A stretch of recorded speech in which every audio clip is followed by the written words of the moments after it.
ভূমিকম্প আতঙ্কে ৬ ডিসেম্বর পর্যন্ত ঢাকা বিশ্ববিদ্যালয় বন্ধ ঘোষণা।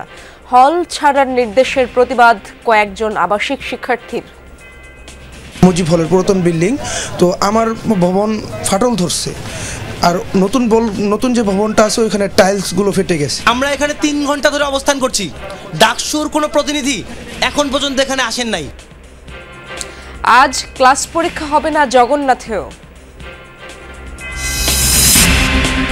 দুর্যোগ মোকাবেলায় ঢাকার অসহায়ত্ব চিহ্নিত, যথাযথ পদক্ষেপের দিকে দিতে হবে মনোযোগ বলছেন বিশেষজ্ঞরা। চট্টগ্রামে ঝুঁকিপূর্ণ ২.৫ লাখেরও বেশি বহুতল ভবন, পাশে বিল্ডিং আছে, এখন সব দিক দিয়ে মিলাই এটা আসলে একটু ঝুঁকিপূর্ণ হয়ে গেছে। আতঙ্ক বিরাজ করতেছে, যে কোনো মুহূর্তে একটা বড় একটা দুর্ঘটনার কারণ হতে পারে, অনেক জানমালের ক্ষতি হতে পারে। একটু ভয় তো কাজ করে। আমার মনে হয় কাজগুলো এত ইয়ে হয় নাই, শক্তিশালী হয় নাই আর কি। বন্দর পরিচালনায় বিদেশি কোম্পানির সাথে করা চুক্তি জনসম্মুখে প্রকাশের দাবি। আমদানি রপ্তানিতে গতিশীলতা আনাই চ্যালেঞ্জ বলছেন ব্যবসায়ী নেতারা। রাতে রাজধানীর বকশীবাজারে আলিয়া মাদ্রাসা শিক্ষার্থীদের মাঝে কয়েক দফা সংঘর্ষ, বিভিন্ন মালামাল বিক্রি ও ক্যান্টিন বন্ধ করা নিয়ে সংঘাত।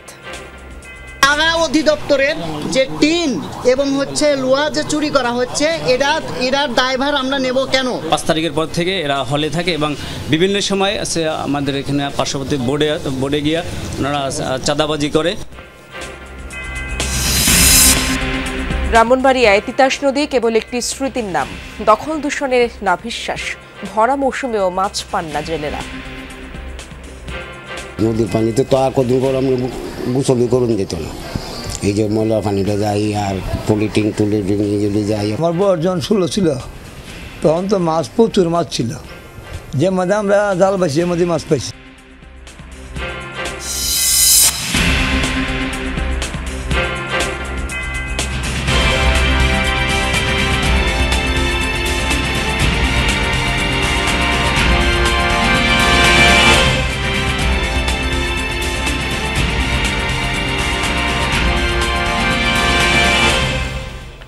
আমন্ত্রণ যমুনা নিউজে, আপনাদের সঙ্গে আছি আমি ইশরাত জাহান। এতক্ষণ শিরোনামগুলো দেখছিলেন। ভূমিকম্পে কয়েকজন শিক্ষার্থী আহত ও আতঙ্ক বিরাজ করায় ৬ ডিসেম্বর পর্যন্ত ঢাকা বিশ্ববিদ্যালয়ের সকল প্রকার ক্লাস পরীক্ষা বন্ধ ঘোষণা করেছে কর্তৃপক্ষ। সিন্ডিকেটের জরুরি সভায় এই সিদ্ধান্ত নেওয়া হয়েছে। রোববার বিকেল ৫টার মধ্যে সকল শিক্ষার্থীকে হল ছাড়ার নির্দেশ দেওয়া হয়েছে। ঢাবির জনসংযোগ দপ্তরের পাঠানো এক বিবৃতিতে বলা হয়েছে, সিন্ডিকেট সভায় শিক্ষার্থীদের শারীরিক ও মানসিক আঘাতের বিষয়টি বিবেচনা করা হয় এবং তাদের নিরাপত্তার দিকটি সর্বোচ্চ গুরুত্ব দেওয়া হয়। বিশেষজ্ঞরাও আবাসিক হলগুলোর পুঙ্খানুপুঙ্খ পরীক্ষা নিরীক্ষা করে ঝুঁকি মূল্যায়ন ও প্রয়োজনীয় সংস্কারের পরামর্শ দিয়েছেন। এজন্য হলগুলো খালি করার প্রয়োজন রয়েছে। ক্লাস পরীক্ষা বন্ধ থাকলেও বিশ্ববিদ্যালয়ের প্রশাসনিক কার্যক্রম চালু থাকবে বলে বিজ্ঞপ্তিতে জানানো হয়। এদিকে ভূমিকম্পের আতঙ্কের কারণে জগন্নাথ বিশ্ববিদ্যালয়ে আজকে সব ক্লাস পরীক্ষা স্থগিত করা হয়েছে। একই কারণে একাডেমিক কাউন্সিলের সিদ্ধান্ত অনুযায়ী বাকি পরীক্ষাগুলো অনির্দিষ্টকালের জন্য স্থগিত করেছে ঢাকা পলিটেকনিক ইনস্টিটিউট কর্তৃপক্ষ। আমরা ঢাকায় থাকি, ঢাকা আসলে একটু অসুস্থ নগরী। এই নগরীতে আসলে মানুষ বসবাস করছে সম্পূর্ণ নিজের দায় জীবনকে বিসর্জন দিয়েই। তারা যদি পদক্ষেপই নিল তাহলে আমাদের সুযোগ দেওয়া উচিত ছিল, অন্তত 5টা পর্যন্ত না, আগের থেকে নোটিশ দেওয়া আর একটু সময় দেওয়া। এই জিনিসটা কখনোই মানবিক না। আরও অনেকজন অনেক পেশার সাথে জড়িত আছে। আমাদের বিভিন্ন যে হল আছে, যেমন আপনি যে বলেন SM হল, তারপরে আছে আরও আমাদের মহসিন হল, এই সকল হলের অবস্থা আসলে অনেক খারাপ, অনেক শোচনীয়। 15 দিনের মধ্যে যে কি করবে এটাই হচ্ছে দেখার বিষয়, যে 15 দিনে আসলে কোন কাজটা করবে, যে কিভাবে এটা ডিসক্রাইব করতেছে বা আমাদের কাছে দিবে। এদিকে বাধ্যতামূলক হল বন্ধ ঘোষণা স্থগিত করে নিরাপদ আবাসনের দৃশ্যমান সমাধান সহ 3 দফা দাবিতে ঢাকা বিশ্ববিদ্যালয়ের ভিসির বাসভবনের সামনে রাতভর অবস্থান করেছে ক্যাম্পাসের কয়েকজন আবাসিক শিক্ষার্থী। রাতে হঠাৎ ঢাকা বিশ্ববিদ্যালয়ে 15 দিন বন্ধের ঘোষণায় প্রতিবাদে এমন সিদ্ধান্ত নেয় তারা। ডাকসু নেতারা সাধারণ শিক্ষার্থীদের প্রতিনিধি হিসেবে কাজ করছে না অভিযোগ করে তারা বলেন, হুটহাট এই সিদ্ধান্তের নেপথ্যে কাজ করছে তৃতীয় পক্ষ। এর আগে ভূমিকম্প পরবর্তী উদ্ভূত জরুরি পরিস্থিতিতে ঢাকা বিশ্ববিদ্যালয়ে আগামী ৬ ডিসেম্বর পর্যন্ত বন্ধ ঘোষণা করে বিশ্ববিদ্যালয় প্রশাসন। এ সময় রোববার বিকেল ৫টার মধ্যে আবাসিক হলগুলো খালি করতে প্রয়োজনীয় ব্যবস্থা গ্রহণের জন্য সকলকে অনুরোধ জানানো হয়। আমরা এখানে 3 ঘন্টা ধরে অবস্থান করছি, ডাকসুর কোনো প্রতিনিধি এখন পর্যন্ত এখানে আসেন নাই। আমরা এখানে বসেছি 10টায়, এখন বাজে 1:30, এখন ভিসি স্যার আসেন নাই। আমি যেই ভবনে থাকি হচ্ছে মুজিব হলের পুরাতন বিল্ডিং, তো আমার ভবন ফাটল ধরছে, আর নতুন যে ভবনটা আছে ওইখানে টাইলসগুলো ফেটে গেছে। ভূমিকম্পের আতঙ্কে শিক্ষার্থীরা হলে অবস্থান করতে পারে না, রাস্তায় অবস্থান নেয়। সেখানে হচ্ছে ডাকসুর যারা সদস্য, যারা ভিপি, জিএস, এজিএস, তাদের কোনো খবর নাই। আমরা 4 ঘন্টা ধরে বসে আছি, না প্রশাসনের কাছ ওদের কাছ থেকে রেসপন্স পাইছি, না ডাকসুর কাছ থেকে কোনো রেসপন্স পাইছি। রাজধানীতে শনিবার সন্ধ্যায় 1 সেকেন্ডের ব্যবধানে 2টি ভূকম্পন অনুভূত হয়েছে। এর মধ্যে ঢাকার বাড্ডায় উৎপত্তি হওয়া ভূমিকম্পের মাত্রা ছিল 3.7, আর নরসিংদীর পলাশে 4.3 মাত্রার ভূমিকম্প অনুভূত হয়। তবে এতে কোথাও ক্ষয়ক্ষতির তথ্য পাওয়া যায়নি। প্রায় 32 ঘন্টার ব্যবধানে গত দুদিনে দেশে 4 বার ভূমিকম্প অনুভূত হলো। শনিবার সন্ধ্যায় 1 সেকেন্ডের ব্যবধানে আবারও 2টি ভূকম্পন অনুভূত হয়েছে। ভূমিকম্পের পর একদিকে যেমন জনমনে দেখা দেয় শঙ্কা, তেমনি ভূমিকম্পের উৎপত্তিস্থল নিয়েও সৃষ্টি হয় তথ্য বিভ্রাট। ভূমিকম্প পর্যবেক্ষণ ও গবেষণা কেন্দ্রের ভারপ্রাপ্ত কর্মকর্তা মোহাম্মদ রুবায়েত কবির জানান, শনিবার সন্ধ্যা 6:06 4 সেকেন্ডে একটি ভূমিকম্প হয়, যার উৎপত্তিস্থল বাড্ডা। এর 1 সেকেন্ড পর নরসিংদীতে 4.3 মাত্রার ভূকম্পন অনুভূত হয়। সন্ধ্যা 6:06 4 সেকেন্ডে যে ভূমিকম্পটা হয়েছে ওইটার উৎপত্তি স্থল ছিল বাড্ডায়, এটার ম্যাগনিটিউড ছিল 3.7। আর সন্ধ্যা 6:06 5 সেকেন্ডে একটা ভূমিকম্প হয়েছে, যেটার উৎপত্তি স্থল ছিল নরসিংদী, এবং এটার ম্যাগনিটিউড ছিল 4.3। টাইপ করতে গিয়ে ওই বাড্ডাটা ওটা আসলে হবে 4.3টা হবে নরসিংদী, বাট ল্যাটিটিউড লংটিটিউড ঠিক দিয়েছে, বাট লোকেশনটা জায়গাটা লিখতে আসলে মিস্টেক করে ফেলছে। এর আগে সকাল 10:36 12 সেকেন্ডে আশুলিয়ার বাইপাইল এলাকায় ভূকম্পন অনুভূত হয়েছে। রিক্টার স্কেলে এর মাত্রা ছিল 3.3। এর উৎপত্তিস্থল ছিল নরসিংদীর পলাশ। আজকে 10:36 আবার একটা ভূমিকম্প হয়েছে, যেটার ম্যাগনিটিউড 3.3। বাট গতকাল যে ভূমিকম্পটা হয়েছিল ওটার উৎপত্তি স্থল আমরা বলেছিলাম যে মাধবদী, নরসিংদীর। আজকে হয়েছে এটা নরসিংদীর পলাশে। বড় ভূমিকম্প হওয়ার পরে সাধারণত আফটারশক হয়, এবং আমি বলবো যে আজকে যেটা হয়েছে এটা ওই ভূমিকম্পেরই একটা আফটারশক। এই আবহাওয়াবিদের মতে একটি বড় ভূমিকম্প হলে পরবর্তী কয়েক ঘন্টা বা কয়েকদিন ধরে এ ধরনের মৃদু কম্পন অব্যাহত থাকতে পারে। তানভীর মৌসুম, যমুনা নিউজ, ঢাকা। ঢাকায় ঘটে যাওয়া ভূমিকম্প চোখে আঙুল দিয়ে দেখিয়ে দিয়েছে এই নগর ঠিক কতটা ঝুঁকির উপর দাঁড়িয়ে আছে। যথাযথ নিয়ম না মেনে তৈরি ভবন, সংকীর্ণ রাস্তা আর দুর্বল অবকাঠামো সব মিলিয়ে বড় ধরনের ভূমিকম্প হলে পরিস্থিতি হয়ে উঠতে পারে ভয়াবহ। বিশেষজ্ঞরা বহুদিন ধরেই দিচ্ছেন এমন সতর্কবার্তা। দায়িত্বশীলদের আরও তৎপর হওয়ার আহ্বান জানিয়েছেন তারা। সহকর্মী নাহিদ হোসেনের তোলা ছবিতে বিস্তারিত জানাচ্ছেন তাজনুর ইসলাম। মাত্র কয়েক সেকেন্ড, কিন্তু সেই কয়েক সেকেন্ডই ঢাকাকে মনে করিয়ে দিয়েছে ভয়াবহ ভূমিকম্পে এই নগর কতটা অসহায়। যে ভূমিকম্প অনুভূত হয়েছে তার উৎপত্তিস্থল ছিল ঢাকার খুব কাছেই, ফলে মাত্র কয়েকটি ঝাঁকুনিতেই আতঙ্ক ছড়িয়ে পড়ে সারা শহরে। শুক্রবারের ধাক্কায় মেট্রো রেলের অন্তত 6টি স্টেশনে বিভিন্ন জায়গায় মিলেছে ফাটলের দেখা। একটু ভয় তো কাজ করে, আমার মনে হয় কাজগুলো এত ইয়ে হয় নাই, শক্তিশালী হয় নাই আর কি। এখানে বারবার ইন্সপেকশন করানো উচিত, আবার ওয়ার্ক করা উচিত। যারা দায়িত্বে আছে তারা এটা হলো মেনটেন্যান্স করার জন্য জোরদার করা উচিত, দেখা উচিত যে কোন জায়গায় প্রবলেম, এটাতে আমরা বুঝবো না যে কোন জায়গায় প্রবলেম আছে কিনা। আল্লাহ তুমি রক্ষা করো, আল্লাহ তুমি রক্ষা করো, এই করে কিছুক্ষণ পর আর কি একটু স্বস্তি রয়েছে। আতঙ্ক হয়ে গেছে সবাই, আমি তো দেখছি অনেকেই হই হল্লা করতেছে, আর নিজের কাছেও একটা আতঙ্ক বিরাজ হয়েছে। পুরান ঢাকাকে যেন দ্রুত এটাকে নতুন করে আবার এই ইয়েকে আমি ভেঙে বলবো না, জাস্ট এটাকে যেভাবে সংস্কার করে যেটাকে আবার রিডেভেলপমেন্ট করা যায়। বিশেষজ্ঞরা বলছেন বড় ধরনের ভূমিকম্প মোকাবেলার জন্য মোটেই প্রস্তুত নয় এই শহর। বড় কোনো বিপদ যদি ঘটেই যায় তবে পুরান ঢাকার মতো এলাকা পুরোপুরি ধসে যাবে। বলা যায় দাঁড়ানোর মতো রাস্তাও থাকবে না তখন। অন্যদিকে আহতদের চিকিৎসা দিতে ফুরিয়ে যাবে হাসপাতালের রসদ। বিপুল সংখ্যক মানুষ উদ্ধারে আধুনিক প্রযুক্তির ঘাটতি 2013 সালে রানা প্লাজা ধসেই প্রমাণিত হয়েছে। ঢাকার যে রাস্তাঘাটের যে অবস্থা, এই রাস্তাগুলো দিয়ে এখনই তো বড় গাড়ি যেতে পারে না, আর বিল্ডিংগুলো যখন কলাপস করবে, রাস্তার উপর পড়বে, তখন তো যাওয়ার কোনো সুযোগই থাকবে না, উদ্ধার করার কোনো সুযোগই থাকবে না। এগুলো ভেবে দেখতে হবে যে সেখানে রাস্তাঘাট সম্প্রসারণ করে অথবা যে ভবনগুলো ভার্নারেবল সেগুলোকে চিহ্নিত করে কোনো ব্যবস্থা নেওয়া যায় কিনা। নগর পরিকল্পনাবিদদের মতে ভূমিকম্প হওয়ার সময় আমরা কিছুই থামাতে পারি না, নিতে পারি কেবল প্রস্তুতি। আমাদের সমস্যা চিহ্নিত, এখন মনোযোগী হতে হবে আসল কাজে। এত বড় দুর্যোগের যদি রেডি থাকতে হয়, শুধুমাত্র ভবন না, ভবন, অবকাঠামো, পরিকল্পনা, এই তিনটার ক্ষেত্রে কিন্তু আমাদের সর্বোচ্চ গুরুত্ব, প্রাধিকার এবং এনফোর্সমেন্টের ক্ষেত্রে জিরো টলারেন্স এগুলো দরকার ছিল। কিন্তু রাষ্ট্রের পলিটিক্যাল ফোর্স এই ক্ষেত্রে নিশ্চুপ ছিল, এবং পলিটিক্যাল ফোর্সের সাথে আমাদের ব্যুরোক্রেটিক ফোর্স, যে নগর সংস্থাগুলো আছে, তারাও কিন্তু এই ক্ষেত্রে নির্বিকার ছিল, শুধু না, তার দুর্নীতিগ্রস্ত ছিল। সব পর্যায়ে সচেতনতার ঘাটতি আরও ভাবনার কারণ। ঢাকা বিশ্ববিদ্যালয়ের মতো জায়গায় উপর থেকে লাফিয়ে পড়ার ঘটনায় প্রমাণ করে দুর্যোগকালীন সাড়াদানে রয়েছে পর্যাপ্ত বোঝাপড়ার ঘাটতি। তাজনুর ইসলাম, যমুনা নিউজ, ঢাকা। ভূমিকম্প ঝুঁকিতে চট্টগ্রাম মহানগরীর 2.5 লাখেরও বেশি বহুতল ভবন। উচ্চমাত্রার ভূমিকম্প হলে বড় বিপর্যয় হতে পারে বলে শঙ্কা বিশেষজ্ঞদের। দুর্যোগ মোকাবেলার প্রস্তুতি নেই চট্টগ্রাম উন্নয়ন কর্তৃপক্ষ, CDA, city corporation, fire service সহ কোনো সংস্থার। এমনকি অতি ঝুঁকিপূর্ণ ভবন অপসারণেও নেই কোনো উদ্যোগ।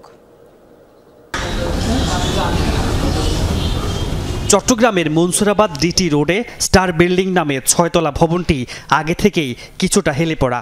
শুক্রবারের ভূমিকম্পে আরও হেলে এখন চরম ঝুঁকিপূর্ণ অবস্থায়। ভবনে বসবাসরতরা এবং পাশের প্রতিবেশীরা আছেন আতঙ্কে। রাস্তা আছে, পাশে বিল্ডিং আছে, এখন সব দিক দিয়ে মিলাই এটা আসলে একটু ঝুঁকিপূর্ণ হয়ে গেছে। আতঙ্ক বিরাজ করতেছে, যে কোনো মুহূর্তে এটা একটা বড় একটা দুর্ঘটনার কারণ হতে পারে, অনেক জানমালের ক্ষতি হতে পারে। একটা বিল্ডিং যদি স্বাভাবিক হেলে পড়ে, সবাই তো একটু আতঙ্কে থাকে। অনেক বড় ধরনের দুর্ঘটনা হয়ে যেতে পারে এবং অনেক প্রাণহানিও হতে পারে। মূলত মিয়ানমারের টেকটনিক প্লেটের 1.5 থেকে 200 কিলোমিটারের মধ্যে চট্টগ্রামের অবস্থান, ফলে এই অঞ্চলে ভূমিকম্পে ক্ষয়ক্ষতির ঝুঁকিও বেশি। কয়েক বছর আগের এক জরিপের তথ্য মতে চট্টগ্রাম মহানগরীর 3,82,000 ভবনের মধ্যে অন্তত 2,67,000 ভবন ভূমিকম্প ঝুঁকিতে। সংশ্লিষ্টদের মতে 7 থেকে 8 মাত্রার ভূমিকম্প হলে প্রায় 75% ভবন ক্ষতিগ্রস্ত হবে। রাতে ভূমিকম্প হলে প্রাণহানি হবে অনেক। মোকাবেলায় নেই কোনো প্রস্তুতি। ফায়ার ব্রিগেড এককভাবে তো এরকম একটা ম্যাসিভ ডিজাস্টার এককভাবে মোকাবেলা করতে পারবে না, সাথে অন্যান্য যে অ্যাসিস্ট্যান্স সেটা দরকার হবে। তাকে আমরা অনুমোদন দিয়েছি ধরেন 60%, কিন্তু সে সেখানে 70 বা 75% তারও বেশি জায়গা দখল করে নিয়ে সে নির্মাণ করে। তারপরও দেশের দ্বিতীয় বৃহত্তম এই নগরে নির্মিত হচ্ছে নকশা বহির্ভূত অনুমোদিত বহুতল ভবন। মানা হচ্ছে না বিল্ডিং কোড। ঝুঁকিপূর্ণ হিসেবে স্বয়ং সিডিএর চিহ্নিত করা 13,672টি ভবনও ভাঙা হয়নি। যে বিল্ডিংগুলো এখন উঠছে, যাতে এখন থেকে ওই ভবনগুলো কি সঠিকভাবে ওঠে, সেই আন্ডার কনস্ট্রাকশন বিল্ডিংগুলোকে আমরা সর্বোচ্চ গুরুত্বের সাথে আমরা এগুলোকে দেখছি। 2016 সালের 13 এপ্রিল 6.99 মাত্রার ভূমিকম্পে চট্টগ্রামে 12টি ভবন হেলে পড়ে। এর আগে 1997 সালের 21 নভেম্বর 6.1 মাত্রার ভূমিকম্পে প্রাণহানি হয় অন্তত 30 জনের। মামুনুর রশিদ অভি, যমুনা নিউজ, চট্টগ্রাম। চট্টগ্রাম বন্দরের লালদিয়া টার্মিনাল এবং পানগাঁও আইসিটি পরিচালনা ব্যবস্থাপনা নিয়ে তৈরি হচ্ছে বিতর্ক। বিদেশি প্রতিষ্ঠানের সঙ্গে চুক্তি করা নিয়েই আপত্তি। সামনে এসেছে কয়েকটি প্রশ্ন। বিদেশি প্রতিষ্ঠানের সঙ্গে চুক্তির শর্ত কেন প্রকাশ করা হচ্ছে না? কেন প্রতিযোগিতার ভিত্তিতে দেয়া হয়নি কাজ? ব্যবসায়ীরা বলছেন বন্দরে বেশি দুর্ভোগ সৃষ্টি করে রাজস্ব সংক্রান্ত জটিলতা, অবস্থার উন্নতি করাই চ্যালেঞ্জ। কন্টেইনার পরিবহনের বৈশ্বিক তালিকা করে লন্ডনের শিপিং ভিত্তিক পত্রিকা লয়েডস লিস্ট। গেল আগস্টে 100 পোর্টস শিরোনামের ওই রিপোর্টে চট্টগ্রাম বন্দরের অবস্থান 68। অবস্থার উন্নতি তো হয়নি, বরং আগের বছরের চেয়ে সূচকে পিছিয়েছে এক ধাপ। বন্দর ব্যবস্থাপনায় নানামুখী সংকট তীব্র, সক্ষমতা বৃদ্ধির নানান কথা বলা হলেও সুফল সামান্য। এমন অবস্থায় বন্দর ব্যবস্থাপনায় বিদেশি প্রতিষ্ঠানেই আস্থা পেয়েছে অন্তর্বর্তী সরকার। তাই দ্রুততায় ৩৩ বছরের জন্য চট্টগ্রাম বন্দরের লালদিয়া টার্মিনাল নির্মাণ ও ব্যবস্থাপনার দায়িত্ব ডেনমার্ক ভিত্তিক প্রতিষ্ঠান এপিএম টার্মিনালসকে দিয়েছে সরকার। বিনিয়োগ হবে প্রায় ৭,০০০ কোটি টাকা, সক্ষমতা বাড়বে ৪০%। ইচ্ছা করলে এই চুক্তি বৃদ্ধি করা যাবে আরও ১৫ বছর। এই অপারেশনের দায়িত্ব দেওয়া হলো, এটা কি অপরচুনিটি কস্ট হিসাব করে দেওয়া হলো? যদি না দিয়ে অন্য কাউকে দিতাম, অথবা আমরাই করতাম, অথবা নেভি এখন যেভাবে করছে সেভাবেই যদি করত, তাহলে তার লাভ ক্ষতি কত হতো আর এদেরকে দেওয়াতে লাভ ক্ষতি কত হবে, এই ক্যালকুলেশন কি কেউ করেছে? চুক্তি করা নিয়ে নানা মহলে উঠেছে বিতর্ক, ঘুরপাক খাচ্ছে কয়েকটি প্রশ্ন। বলা হচ্ছে চুক্তির শর্ত কেন উন্মুক্ত করা হয়নি, প্রতিযোগিতার ভিত্তিতে কেন দেয়া হয়নি কাজ, চুক্তির শর্তগুলো নিয়ে মন্ত্রণালয় ভিত্তিক কোনো মতামত নেওয়া হয়েছে, জমি অধিগ্রহণ হবে কোন প্রক্রিয়ায়, টার্মিনাল তৈরি করে পরিচালনার দায়িত্ব কি ধীরে ধীরে দেশীয় প্রতিষ্ঠানের হাতে তুলে দেওয়া হবে। প্রশ্ন তোলা হয় ৪ মাস পর নির্বাচন, সংসদে কেন এমন সিদ্ধান্ত নেওয়া হলো না। এই ধরনের বড় বড় চুক্তির দুটো বৈশিষ্ট্য থাকে, একটা থাকে বিল্ড, অপারেট অ্যান্ড ট্রান্সফার, আরেকটা থাকে build, operate and no date of transfer. এখন build, operate and perpetual operate এই লাইনে যদি চলে যায় তাহলে তো দেশের স্বনির্ভরতা বিপন্ন হবে। ঢাকার পাশে পানগাঁও কন্টেইনার টার্মিনাল পরিচালনার দায়িত্ব পেয়েছে সুইজারল্যান্ড ভিত্তিক প্রতিষ্ঠান মিডলক। ২২ বছর এই বন্দরটি ব্যবস্থাপনার দায়িত্বে থাকবে এই প্রতিষ্ঠান। উদ্যোক্তারা বলছেন বন্দরের গতিশীলতা সবার আগে দরকার, এক্ষেত্রে বিদেশি প্রতিষ্ঠানে আপত্তি নেই। অপারেটর যাদেরকে দেওয়া হয়েছে তারা যদি এফিশিয়েন্টলি এটা হ্যান্ডেল করতে পারে, আমরা চাই তাদের মাধ্যমে এইটার গতি আনা, পাশাপাশি আমাদের দেশের যারা কাজ করে তারাও এখান থেকে কিছু শিকার সুযোগ পাবে। চট্টগ্রাম বন্দরে এখনো পর্যন্ত ওই যে সমস্ত কন্টেনার পড়ে আছে, আমি চ্যালেঞ্জ দিয়ে বলছি যে এর 90% কারণ পাওয়া যাবে কাস্টমস। চট্টগ্রাম বন্দরের নিউমোরিং কন্টেইনার টার্মিনাল বিদেশি কোম্পানির হাতে ছেড়ে দেওয়ার প্রক্রিয়া এগিয়ে নিচ্ছে সরকার। রিমন রহমান, যমুনা নিউজ, ঢাকা।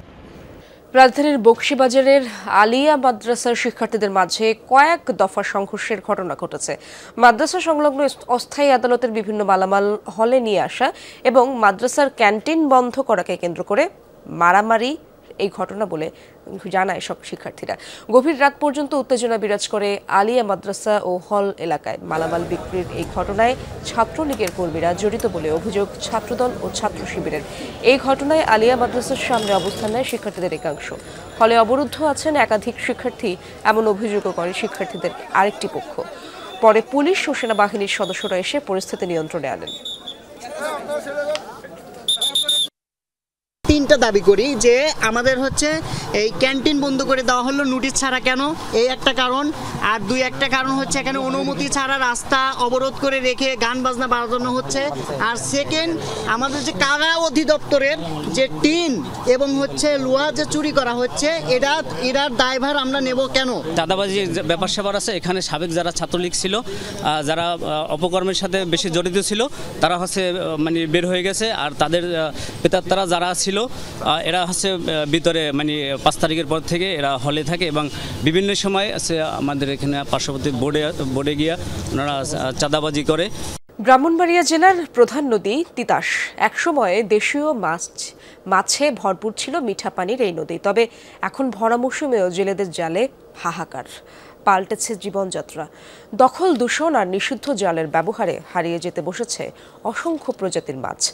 প্রতিবেশী দেশ থেকেও বয়ে আসছে দূষিত পানি। নদীর ওপর নির্ভরশীল মানুষগুলোর দুর্দশা দেখার যেন কেউ নেই।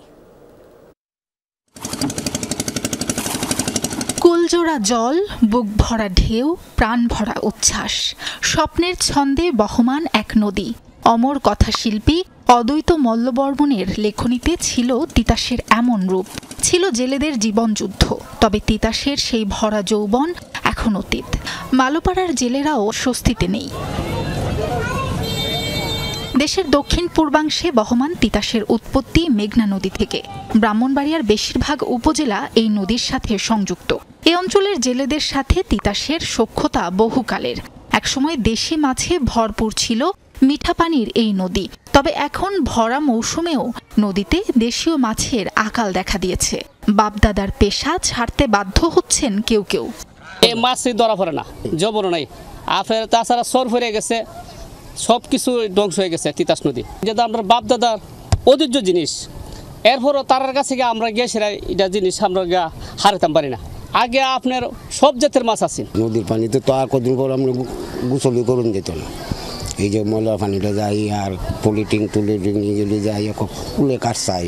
ভারতের ত্রিপুরা রাজ্যের আগরতলা থেকে ব্রাহ্মণবাড়িয়ার আখাউড়ার কালন্দি খাল দিয়ে তিতাস নদীতে মিশে যাচ্ছে আবর্জনাযুক্ত কালো পানি। দখল দূষণ, কলকারখানা আর বাসাবাড়ির বর্জ্যও গিয়ে পড়ছে নদীতে। দূষিত পানিতে মারা যাচ্ছে রেণুপোনা। তার উপর নিষিদ্ধ জাল আর ইলেকট্রিক শক দিয়ে মাছ ধরছে কিছু অসাধু জেলে। আমার বয়স যখন 16 ছিল তখন তো মাছ প্রচুর মাছ ছিল, যে মধ্যে আমরা জাল পাইছি এর মধ্যে মাছ পাইছি। সন্ধ্যাবেলা যাই, আমরা রাতে সকালবেলা আইলে ওই মনে হয় 600-700 টাকা 2700 টাকা হাজার একটা পাওয়া যায়। বিভিন্ন জাতের মাছ, গুড়াগাড়া মাছ পাইতাম। ওখানে এইগুলি মাছ আপনার ওই শর্ট বাড়িয়া এরপরে লিং জাল বাড়িয়া এইগুলি মাছ আর মারুন যায় না। তিতাসে ভেসে বেড়ানো প্রায় 60 প্রজাতির মাছ এখন বিলুপ্তির পথে। জেলা মৎস্য কর্মকর্তা জানান, অবৈধ জাল ব্যবহার বন্ধে প্রশাসনের অভিযান অব্যাহত। প্রজননের যদি বাধা সৃষ্টি হয় তখন সেই ছোট ছোট যে রেণু বা ডিমগুলো এগুলো নষ্ট হয়ে যাচ্ছে, তো এগুলো না টিকলে তো মাছ বড় হওয়ার সুযোগ নেই। রিং জাল এটা ক্ষতিকর জাল, মৎস্যায়নে এটা নিষিদ্ধ, এই জাল দিয়ে মাছ ধরার কোনো সুযোগ নেই। পাশাপাশি ইলেকট্রিক শক দিয়ে মৎস্য আইনের মৎস্য সংরক্ষণ আইন 1950-এর 3 ধারায় কোনোভাবেই ইলেকট্রিক শক দিয়ে মাছ ধরার কোনো সুযোগ নেই। যারা করবে তাদের বিরুদ্ধে আমরা আইনগত ব্যবস্থা নেব। সাবরিনা লিজা, যমুনা নিউজ। শেখ হাসিনার সরকারের পতনে শেষ 10 বছর দৃশ্যমান কোনো আন্দোলন করেনি জামায়াত, এমন অভিযোগ বিএনপি মহাসচিব মির্জা ফখরুল ইসলাম আলমগীরের। অন্য অনুষ্ঠানে জামায়াতকে বিভ্রান্তিকর পরিসংখ্যান দিয়ে জাতিকে বিভ্রান্ত না করে জনগণের মুখোমুখি হওয়ার পরামর্শ দেন দলটির নেতা সালাউদ্দিন আহমদ। আর আমির খসরু মাহমুদ চৌধুরী জানান, শুধু গণতন্ত্রের স্বার্থে বিএনপি এখনও অনেক কিছু সহ্য করে যাচ্ছে। রাজধানীর ডিপ্লোমা ইঞ্জিনিয়ার্স ইনস্টিটিউশনে এক আলোচনা সভায় বিএনপি মহাসচিব মির্জা ফখরুল ইসলাম আলমগীর বলেন, বেহেশতের টিকিট বিক্রির নামে মানুষকে বোকা বানাচ্ছে জামায়াত। রাজশাহী মহানগর বিএনপির নবগঠিত কমিটিকে সাথে নিয়ে দলের প্রতিষ্ঠাতা জিয়াউর রহমানের সমাধিতে শ্রদ্ধা জানান সিনিয়র যুগ্ম মহাসচিব রুহুল কবির রিজভী। পরে বলেন, সন্ত্রাস অপরাধ দমনে সরকার শিথিলতা প্রদর্শন করছে। জাতীয় রাজনীতিতে কৌশলে জনদাবির সাথে একাত্মতা পোষণ করা অত্যন্ত জরুরি। আশা করি আপনারা ভবিষ্যতে জনগণের ময়দানে, নির্বাচনের ময়দানে অতি শিগগির আপনারা অবতরণ হবেন। গত 10 বছর কিন্তু আমরা তাদের এই ফ্যাসিস্ট হাসিনাকে পরাজিত করবার জন্য ভিজিবল দৃশ্যমান কোনো কাজ দেখিনি। আক্রান্ত করছে কিভাবে এই নির্বাচনকে বাধাগ্রস্ত করা যায়। আমরা কারো মুখোমুখি হচ্ছি না, আমরা কিন্তু কোনো সাংঘর্ষিক রাজনীতিতে যাচ্ছি না, কারণ বিএনপি গণতন্ত্রে বিশ্বাস করে। এনসিপি নির্বাচনে অংশ নিলেও বিচার ও সংস্কারের ব্যাপারে আপোষহীন থাকবে বলেছেন দলের আহ্বায়ক নাহিদ ইসলাম। আওয়ামী লীগ ও জোটসঙ্গীদের বিচারের দাবিতে গণমিছিলে একথা বলেন তিনি। দলটির অন্য নেতারা বলেন, ভারত শেখ হাসিনাকে আশ্রয় দিয়ে বাংলাদেশের মানুষের বিপক্ষে অবস্থান নিয়েছে। যদি কোনো দল ভারতের সাথে মৈত্রী চুক্তি করে ক্ষমতায় যেতে চায়, তাহলে তাদের পরিণতি আওয়ামী লীগের মতোই হবে। জুলাই গণহত্যার দায়ে দণ্ডিতদের সাজা কার্যকর এবং দল হিসেবে আওয়ামী লীগ ও জোটসঙ্গীদের বিচারের দাবিতে গণমিছিল করে জাতীয় নাগরিক পার্টি। রাজধানীর এসকাটন গার্ডেন রোড থেকে শুরু হয় মিছিল। জাতীয় প্রেস ক্লাবের সামনে গণমিছিল শেষে বক্তব্য রাখেন দলটির শীর্ষ নেতৃবৃন্দ। মুখ্য সমন্বয়ক নাসির উদ্দিন পাটোয়ারি বলেন, শেখ হাসিনার বিচার হয়েছে, এবার দল হিসেবে আওয়ামী লীগের ও জোটসঙ্গীদের বিচারের আওতায় আনতে হবে। যেই ব্যবস্থায় শেখ হাসিনা এই গুম খুনগুলো করতে পেরেছে, সেই ব্যবস্থা আর বাংলাদেশে চলবে না। যারা ফ্যাসিজমের সাথে কমপ্লায়েন্স ছিল, তাদের কোনো জায়গা হবে না বাংলাদেশে। আগামী নির্বাচন আসতেছে, যদি কোনো দল ভারতের সাথে মৈত্রী চুক্তিতে অবতীর্ণ হয়ে নতুন ভাবে ক্ষমতায় যাওয়ার স্বপ্ন দেখে, তাদের পরিণতি একইভাবে আওয়ামী লীগ হাসিনার মতন হবে। এনসিপির সদস্য সচিব আক্তার হোসেন বলেন, আওয়ামী লীগ এবং হাসিনা এখন কেবল অভিযুক্ত নয়, আদালতের রায়ে তারা গণহত্যাকারী। বলেন, ভারত শেখ হাসিনাকে আশ্রয় দিয়ে বাংলাদেশের মানুষের বিপক্ষে অবস্থান নিয়েছেন। শেখ হাসিনা এবং আওয়ামী লীগকে ভারত সরকার ভারতে আশ্রয় দিয়ে বাংলাদেশের মানুষের বিপক্ষে অবস্থান নিয়েছে। আমরা ভারত সরকারের কাছে বলতে চাই, নিজের দেশের নাগরিকদেরকে নয়, পোষণ করতে হলে খুনি হাসিনাকে অতি দ্রুত বাংলাদেশে পোষণ করুন। দলের আহ্বায়ক নাহিদ ইসলাম জানান, সংস্কার ও জুলাই সনদকে অনেকেই রাজনৈতিক হাতিয়ার হিসেবে ব্যবহার করলেও গণহত্যার বিচারকে রাজনৈতিক হাতিয়ার হিসেবে ব্যবহার না করার আহ্বান। শুধু শেখ হাসিনা নয়, দল হিসেবে আওয়ামী লীগের বিচার নিশ্চিত করতে হবে। ভারত বাংলাদেশ প্রত্যাবর্তন চুক্তি হিসেবে বাংলাদেশে মানবতা বিরোধী অপরাধীকে বাংলাদেশ সরকার চাইতে পারে এবং ভারত সেখানে বাধা দিতে পারে না।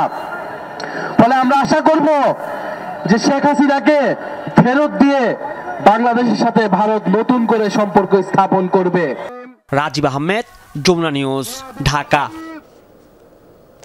আগামীতে জামায়াতে ইসলামী সরকার গঠন করলে নির্বাচিত প্রতিনিধি ও মন্ত্রীরা সরকারি প্লট ও ট্যাক্সবিহীন গাড়ি নেবেন না। কারো গাড়ি কেনার সামর্থ্য না থাকলে প্রয়োজনে রিকশায় চলাচল করবেন, এমনটাই বলেছেন জামায়াত আমির ডক্টর শফিকুর রহমান। শনিবার রাতে চট্টগ্রামের জিইসিতে একটি কনভেনশন সেন্টারে চট্টগ্রাম বিভাগে নির্বাচনে দায়িত্বশীলদের সম্মেলনে এসব কথা বলেন তিনি। ডক্টর শফিক আরও বলেন, জামায়াত সংস্কার চায়, গণভোটের রায়ের মাধ্যমে প্রমাণ হবে কারা বস্তা পচা রাজনীতির পথে হাঁটতে চায় আর কারা পরিবর্তন চায়। অতীতের মতো কেউ জনগণের ভোটাধিকার ছিনতাই করতে চাইলে বা তাদের সঙ্গী হলে পরিণতি ভয়াবহ হবে বলে উল্লেখ করেন জামায়াত আমির। জামায়াত ক্ষমতায় গেলে গ্রাম আদালত থেকে শুরু করে সর্বোচ্চ আদালত পর্যন্ত ন্যায় বিচার নিশ্চিত করার আশ্বাস দেন তিনি। আমরা বাংলাদেশকে পরিচ্ছন্ন করব ইনশাআল্লাহ। এই যারা প্রতিনিধি বিভিন্ন জায়গায় নির্বাচিত হয়েছে এদেরকে নিয়ে বসেছিলাম, এদেরকে একদম স্পষ্ট বার্তা দিয়েছি কি করা যাবে কি করা যাবে না। সিরাজগঞ্জের উল্লাপাড়া মোমেনা আলী বিজ্ঞান স্কুল থেকে গত 13 বছরে 23 কোটি টাকা লুটের অভিযোগ উঠেছে সাবেক 2 প্রধান শিক্ষকের বিরুদ্ধে। স্কুল কর্তৃপক্ষের করা মামলায় একজন কারাগারে থাকলেও অন্যজন রয়েছেন ধরাছোঁয়ার বাইরে। সব অভিযোগ খতিয়ে দেখে ব্যবস্থা নেওয়ার আশ্বাস প্রশাসনের। সিরাজগঞ্জের উল্লাপাড়া মোমেনা আলী বিজ্ঞান স্কুল 2002 সালে প্রতিষ্ঠিত বিদ্যালয়টির প্রথম 1 দশক নিয়মমাফিক চললেও এরপর থেকে মুদ্রার উল্টো পিঠে চলে হরির লুট। 2011 সালে প্রতিষ্ঠাকালীন প্রধান শিক্ষকের অবসরের পর নিয়মের বাইরে গিয়ে প্রধান শিক্ষক হন নন এমপিওভুক্ত সহকারী শিক্ষক আব্দুল মজিদ। বর্তমান শিক্ষকদের অভিযোগ, আওয়ামী লীগ সরকারের পৃষ্ঠপোষকতায় এই পদ পান তিনি। যোগ দেওয়ার পর স্কুলের নিয়মেও পরিবর্তন আনা হয়। ভর্তি ফি 400 থেকে 1000 টাকা নেওয়ার কথা থাকলেও নেওয়া হয় 6 থেকে 10,000 টাকা। এছাড়া 75 থেকে 325 টাকা পর্যন্ত বেতন নেওয়ার বিধান থাকলেও নেওয়া হয় 3 গুণ। 2016 সালে আব্দুল মজিদকে অব্যাহতি দেওয়ার পর রফিকুল ইসলামকে দায়িত্ব দেওয়া হলেও চলতে থাকে এই চক্র। দুজন হেডমাস্টারের কারণে, তাদের টানাটানির কারণে, তাদের দুর্নীতির কারণে এই প্রতিষ্ঠানটা পিছিয়ে গেছে। আব্দুল মজিদ যে হেডমাস্টার ছিলেন, উনি এসে এককালীন এসে 73 লাখ টাকা তিনি 3 দফায় তিনি 73 লাখ টাকা উত্তোলন করেছেন। যে পরিমাণে এই প্রতিষ্ঠানটির আয় আমরা করে থাকি তা দিয়ে এমন কয়েকটি প্রতিষ্ঠান করা সম্ভব। স্কুলের হিসাব শাখার হিসেব অনুযায়ী 2011 সাল থেকে 2024 জুন পর্যন্ত সকল খরচ বাদে 22,83,45,000 টাকা স্কুল অ্যাকাউন্টে উদ্বৃত্ত থাকার কথা। তবে এখন স্কুলের সকল অ্যাকাউন্টই শূন্য। এই টাকার হদিস জানেন না বর্তমানে কর্মরত কেউই। প্রতি মাসে প্রায় আমাদের 24 লাখ 25 লাখ টাকার মতো আয় হচ্ছে, প্রায় 10 লাখ টাকার মতো আমাদের উদ্বৃত্ত থাকতো। যারা ছিলেন পরিচালনা পর্ষদে সাবেক প্রধান শিক্ষক সহ, ওটা ব্যাংকের মাধ্যমে তারা কিভাবে লুটপাট করে নিয়ে গেছে সেটা আমাদের অফিসে কোনো ডকুমেন্টস নাই। এ বিষয়ে প্রশ্ন করা হলে অভিযুক্ত 2 শিক্ষকই দেন নানান অজুহাত। বলেন এর সাথে জড়িত ছিলেন আরো অনেকে। 11 কোটি টাকা জেলে আছে রকিব সাহেব। এই টিচারদের মধ্যে 2 জন জড়িত, যার জন্য এটা তদন্ত করতে গিয়ে তো তাদের মধ্যে অস্থিরতা বিরাজ করছে। তার টাকাটা নিয়ে আর উজ্জ্বল নিয়ে গেছে, মিঠুর হাত থেকে উজ্জ্বল নিয়েছে, উজ্জ্বল 2.5 লাখ করে হ্যাঁ 50,000 উজ্জ্বল নিচ্ছে, আর এরাও তাই নিচ্ছে। সন্টু খালি এদের কথা বলেন কেন? 2 লাখ করে না, সন্টুর সময় 1 লাখ করে নিচ্ছে, আর 50,000 সন্টু নিচ্ছে, 1 লাখ নিচ্ছে এরা এমপি নিচ্ছে। অভিযোগ পেয়ে রফিকুলের বিরুদ্ধে মামলা করা হয়েছে বলে জানান স্কুলের বর্তমান সভাপতি। তাকে গ্রেফতারও করা হয়েছে, তবে বাকিরা এখনও ধরাছোঁয়ার বাইরে। টাকার অঙ্কের বিষয়টি খতিয়ে দেখে ব্যবস্থা নেওয়া হবে বলে জানান সংশ্লিষ্টরা। যে বিষয়গুলো হয়েছে আপনি যদি বলেন, সেখানে নিশ্চয়ই কর্তৃপক্ষ রয়েছে, যেমন দুদক রয়েছে, বন অধিদপ্তর রয়েছে, তারা যদি ব্যবস্থা গ্রহণ করতে বলে আমি আমার পক্ষ থেকে, আমার প্রতিষ্ঠানের পক্ষ থেকে আমি সার্বিক সহযোগিতা করব। আসলে উল্লাপাড়াতে বিজ্ঞান স্কুলটা অনেক সুনামধন্য একটা প্রতিষ্ঠান, এটা সকলেই জানে। তো যেহেতু এরকম একটা অভিযোগ আপনি বলছেন, আমার কাছে অভিযোগ আসলে আমি প্রয়োজনীয় ব্যবস্থা গ্রহণ করব। বর্তমানে উল্লাপাড়া মোমেন আলী বিজ্ঞান স্কুলে 1971 জন শিক্ষার্থী রয়েছে। জারিন অর্নি, যমুনা নিউজ। একটি ওয়াটার ট্রিটমেন্ট প্ল্যান্টের জন্য বছরের পর বছর ধরে কষ্ট করছেন মেহেরপুর পৌরসভার বাসিন্দারা। টিউবওয়েল থেকে যে পানি উত্তোলন করা হয়, দুর্গন্ধ এবং আয়রনের কারণে তা পান করা অসম্ভব। এই ভোগান্তি দূর করতে 10 বছর আগে শুরু হয় পানি শোধনাগার তৈরির কাজ। খরচ হয়েছে প্রায় 10 কোটি টাকা, কিন্তু এখনও পৌরবাসীর ভাগ্যে জোটেনি বিশুদ্ধ পানি। পানির অপর নাম জীবন, অথচ সেই পানির জন্যই হাহাকার সংগ্রাম। আয়রন আর দুর্গন্ধযুক্ত পানি পানের উপযোগী করতেই দিনের বেশিরভাগ সময় যায় মেহেরপুর পৌরবাসীর। পানিতে ভাই যে পরিমাণ ময়লা আসে, দুর্গন্ধ হয়, পানিতে পাউডার দেয়, এই দুর্গন্ধগুলো ভাই এই পানি কলের পানির চেয়ে তো অবস্থা খারাপ, এই পানিগুলো খাওয়া যায় না। পানিতে সমস্যা, কাপড় চোপড় হলুদ হয়ে যায়, পানি আয়রন, গ্যাজা, পানি আমরা খাইতে পারিনি, আইসটি গ্যাস করে। আমাদের এই পানিটা দুর্বল, আমাদের এই পানিটা চালু করার জন্য আমাদের আশেপাশের লোক সবাই খায়, কিন্তু পানিটা সেরকম আসে না। দুর্ভোগ দুর্দশা দূর করতে শহরের 9 নম্বর ওয়ার্ডে 2015 সালে শুরু হয় ভূগর্ভস্থ পানি শোধনাগারের কাজ। প্রায় 10 কোটি টাকা খরচ করে বানানো হয় ওয়াটার ট্রিটমেন্ট প্ল্যান্ট। কাজ শেষ হয় 2022 সালে। টানা 2 বছর পরীক্ষা শেষে গেল বছর নভেম্বরে পৌরসভার কাছে তা হস্তান্তর করা হয়। পানি শোধনাগারের দিকে তাকিয়ে 1 দশক অপেক্ষা করছে পৌরবাসী, কিন্তু হস্তান্তরের পর 10 মাস পেরিয়ে গেলেও চালু হয়নি প্ল্যান্টটি। অকেজো পড়ে থেকে নষ্ট হচ্ছে যন্ত্রাংশ। জনস্বাস্থ্য প্রকৌশল অধিদপ্তর কর্তৃপক্ষ বলছে শোধনাগারটি চালু করতে শতভাগ প্রস্তুত।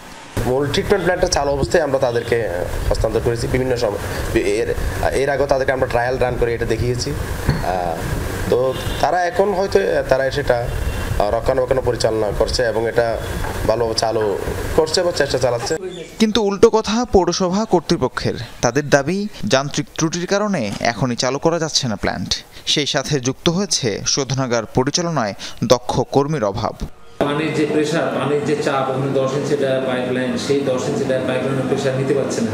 এটা আবার অন্যান্য পাইপলাইন তো অলরেডি ব্লক হয়ে গেছে, 50% বলা যায় ব্লক হয়ে গেছে।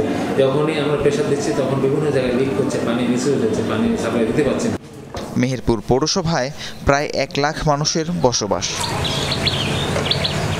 রাহিম সারোয়ার, যমুনা নিউজ। টাঙ্গাইলে 4 বছরেও শেষ হয়নি ব্রিজ নির্মাণের কাজ। 25 মিটার গার্ডার সেতুর প্রকল্পটি থেমে আছে ঢালাইয়ের কাজ পর্যন্তই। এতে ভোগান্তিতে পড়েছেন নগরপাড়া উপজেলাবাসী। এলজিইডি কর্মকর্তা বললেন, বৃষ্টির কারণে কাজ শেষ করা যায়নি। কাগজে কলমে প্রকল্প শেষ 4 বছর আগে, তবে বাস্তব চিত্র বলছে ভিন্ন কথা। সেতু নির্মাণে অগ্রগতি বলতে কেবল ঢালাই। টাঙ্গাইলের নাগরপুর উপজেলা, সেখানে খালের ওপর 2020 সালের জুনে শুরু হয় গার্ডার ব্রিজের নির্মাণ কাজ। দায়িত্ব পায় ঠিকাদারি প্রতিষ্ঠান মেসার্স মিশন ট্রেডার্স। পরের বছর প্রকল্প বুঝিয়ে দেওয়ার কথা থাকলেও সিকিভাগ কাজও শেষ করতে পারেনি প্রতিষ্ঠানটি।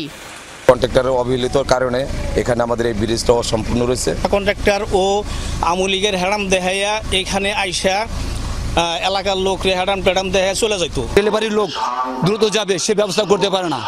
আজকে লাস্টটা নিয়ে ফাঁকে রাখছে, তার গাড়ি নিয়ে তার বাড়িতে নিতে পারতেছে না। তাহলে এই কন্ট্রাক্টরের কারণে আমাদের এই বলনীয় দিনে নাগরপুর উপজেলাবাসীর নিয়মিত যাতায়াতে গুরুত্বপূর্ণ পথ এটি, অথচ ব্রিজের দুপাশে এখনো সংযোগ সড়কের কাজ ধরতেই পারেনি ঠিকাদার। ফলে বাঁশের সাঁকোয় ঝুঁকি নিয়ে চলাচল করতে হয় স্থানীয়দের। এতে মাঝে মধ্যে ঘটছে দুর্ঘটনাও। দুর্ভোগ কমাতে প্রকল্পটিই এখন গলার কাটা। ঠিকাদারের অবহেলাকে দুষছেন স্থানীয়রা। আমরা অনেক কষ্ট করে চলাচল করতেছি, মানে নিচ দিয়ে সারা যাওয়া যায় না, আর বৃষ্টি নামলে তো এদিকে উঠার মতো কোনো সিস্টেমই নাই। যে কয়েক টুকরি মাটি ফেলে আবার মনে করেন বাইরে গেছে, গাড়ি উঠতে পারে না, মনে করেন নিয়মিত 2-1 করে অ্যাক্সিডেন্ট হয়। মাটি ফেলা যেন রাস্তা কোনো কাজ করতেছে না, এক টুকরি ফালাই থিয়া ভাগে ধরার সোয়ার বাইরে। কাজের অগ্রগতি সম্পর্কে জানতে বারবার যোগাযোগের চেষ্টা করেও পাওয়া যায়নি ঠিকাদারকে। এদিকে কাজ শেষ না হওয়ার পেছনে বন্যা ও বৃষ্টিকে দায়ী করলেন এলজিইডির কর্মকর্তা। বৃষ্টি থাকার কারণে আমরা রাস্তার কাজ শুরু করতে পারছি না। ঠিকাদারের সাথে কথা হয়েছে, বৃষ্টি থেমে গেলে আমরা কাজটা শুরু করে দেব, অ্যাপ্রোচ রোডের কাজটা শেষ করে দেব এবং যথাসময়ে শেষ করার চেষ্টা করব। গয়হাটা ভায়া সলিমাবাদ ইউনিয়নের শান্তিনগর এলাকায় ব্রিজটি নির্মাণে ব্যয় ধরা হয়েছে 2,38 লাখ টাকা। দ্রুত সেতুর নির্মাণ কাজ সম্পন্ন করার দাবি স্থানীয়দের। আফরোজা লামিয়া, যমুনা নিউজ। নোয়াখালী 6 আসনে বিএনপির মনোনয়নপ্রাপ্ত ও মনোনয়ন বঞ্চিত প্রার্থীর সমর্থকদের মধ্যে ধাওয়া পাল্টা ধাওয়ার ঘটনা ঘটেছে। শনিবার সন্ধ্যায় হাতিয়া উপজেলার ওসখালী বাজার 0 পয়েন্ট এলাকায় এই ঘটনা ঘটে। ঘটনার পর থেকে এলাকায় থমথমে অবস্থা বিরাজ করছে। স্থানীয়রা জানায়, বিকেল থেকে 0 পয়েন্টের এক পাশে জড়ো হতে থাকে সাবেক সংসদ সদস্য প্রকৌশলী ফজলুল আজিমের সমর্থকরা। একই সময়ে 0 পয়েন্টের আরেক প্রান্তে জড়ো হয় কেন্দ্রীয় বিএনপির সাংগঠনিক সম্পাদক মাহবুবুর রহমান শামীমের সমর্থকরা। পরে উভয় পক্ষের সমর্থকদের মধ্যে ধাওয়া পাল্টা ধাওয়ার ঘটনা ঘটে এবং হাতাহাতির ঘটনাও হয়। এ সময় কয়েকটি ককটেল বিস্ফোরণের শব্দ পাওয়া যায়। আহত হয় দুপক্ষের বেশ কয়েকজন। পরে নৌবাহিনী ঘটনাস্থলে গিয়ে পরিস্থিতি নিয়ন্ত্রণে নেয়। যুদ্ধবিরতি উপেক্ষা করে গাজায় আবারও ব্যাপক আগ্রাসন চালিয়েছে ইসরায়েল। সিরিজ হামলায় প্রাণ হারিয়েছে শিশুসহ কমপক্ষে 24 ফিলিস্তিনি। বোমার আঘাতে আহত হয়েছে অন্তত 87 জন। দফায় দফায় বিমান হামলার শিকার হয়েছে গাড়ি, আশ্রয়কেন্দ্র, আবাসিক ভবন। উত্তরে গাজা সিটি, দেইর আল বালা, নুসাইরাত শরণার্থী শিবির হয়েছে টার্গেট। গাজা সিটিতে মৃত্যু হয়েছে 11 জনের, আহত 20 জন। দেইর আল বালায় একটি বাড়িতে হামলার পর বিস্ফোরণের ঘটনায় 3 জন প্রাণ হারায়। নুসাইরাতেও হামলার টার্গেট হয়েছে আবাসিক ভবন। তেল আবিবের দাবি, ইসরায়েলি সেনাদের লক্ষ্য করে হামলা চালানোয় পাল্টা অভিযান চালিয়েছে তারা। হামাসের 5 সিনিয়র নেতাকে হত্যার দাবিও করেছে তারা। 10 অক্টোবর থেকে গাজায় 497 বার যুদ্ধবিরতি লঙ্ঘন করেছে ইসরায়েল।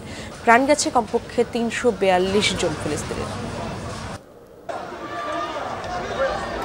কট্টর মার্কিন বিরোধী হিসেবে পরিচিত ভেনেজুয়েলার সাবেক প্রেসিডেন্ট হুগো শাভেজের হাত ধরে উত্থান নিকোলাস মাদুরোর। এখন সেই মাদুরোই যুক্তরাষ্ট্রের মাথা ব্যথার কারণ। বাস চালক থেকে হয়েছেন প্রেসিডেন্ট। এক যুগ ধরে ভেনেজুয়েলার শাসন করা মাদুরোকে উৎখাতে ওয়াশিংটনের একাধিক পরিকল্পনা ব্যর্থ হয়েছে। এমনকি মাদক সন্ত্রাসী আখ্যা দিয়ে তাকে ধরিয়ে দিতে $50 মিলিয়ন অর্থ পুরস্কার ঘোষণা করেছে মার্কিন প্রশাসন। ভেনেজুয়েলার রাজধানী কারাকাসে জন্ম নেয়া নিকোলাস মাদুরো একসময় ছিলেন বাস চালক। মধ্যবিত্ত পরিবারের সন্তান, আলোচিত সমালোচিত 62 বছর বয়সী এই নেতা গত 1 যুগ ধরে পশ্চিমাদের চোখ রাঙানি উপেক্ষা করেই ভেনেজুয়েলা শাসন করে আসছেন। 90-এর দশকে ভেনেজুয়েলার তৎকালীন প্রেসিডেন্ট হুগো শাভেজের ঘনিষ্ঠ হিসেবে পরিচিতি পান মাদুরো। মার্কিন সাম্রাজ্যবাদ বিরোধী হুগো শাভেজের হাত ধরেই রাজনীতিতে তার উত্থান। 1999 সালে নির্বাচিত হন গণপরিষদের সদস্য। পরের বছর পার্লামেন্ট মেম্বার হন তিনি। ন্যাশনাল অ্যাসেম্বলির স্পিকারের দায়িত্ব সামলেছেন। 2006 সালে হন পররাষ্ট্রমন্ত্রী। বিশ্বস্ত এই সহযোগীকে ভাইস প্রেসিডেন্টও নির্বাচিত করেছিলেন হুগো শাভেজ। ক্যান্সারে এই আলোচিত নেতার মৃত্যুর পর তার ইচ্ছে অনুযায়ী অন্তর্বর্তী প্রেসিডেন্টের দায়িত্ব পান মাদুরো। নির্বাচনের মাধ্যমে 2013 সালে প্রথম ক্ষমতায় আসেন কমিউনিজম ও সোশ্যালিজমে বিশ্বাসী মাদুরো। পরে 2019 ও 24 সালেও দুবার নির্বাচনে নিজেকে জয়ী ঘোষণা করে ক্ষমতা ধরে রাখেন তিনি। যদিও যুক্তরাষ্ট্র সহ অন্তত 50 দেশ এ দুই নির্বাচনকে স্বীকৃতি দেয়নি। পূর্বসূরির মতো মাদুরো যুক্তরাষ্ট্রের ঘোর বিরোধী, ঘনিষ্ঠ সম্পর্ক গড়ে তুলেছেন ইরান, রাশিয়া, চীন, তুরস্কের মতো দেশগুলোর সাথে। ভেনেজুয়েলার বর্তমান সরকার তাই যুক্তরাষ্ট্রের মাথা ব্যথার কারণ হয়ে দাঁড়িয়েছে।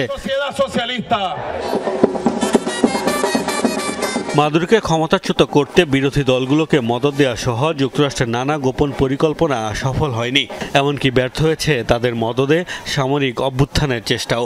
2020 সালে মাদক চোরাচালানের নেটওয়ার্ক পরিচালনার অভিযোগে মাদুরোকে ধরিয়ে দেওয়ার বিনিময়ে $15 মিলিয়ন পুরস্কার ঘোষণা করে ওয়াশিংটন, যা এখন বেড়ে দাঁড়িয়েছে $50 মিলিয়নে।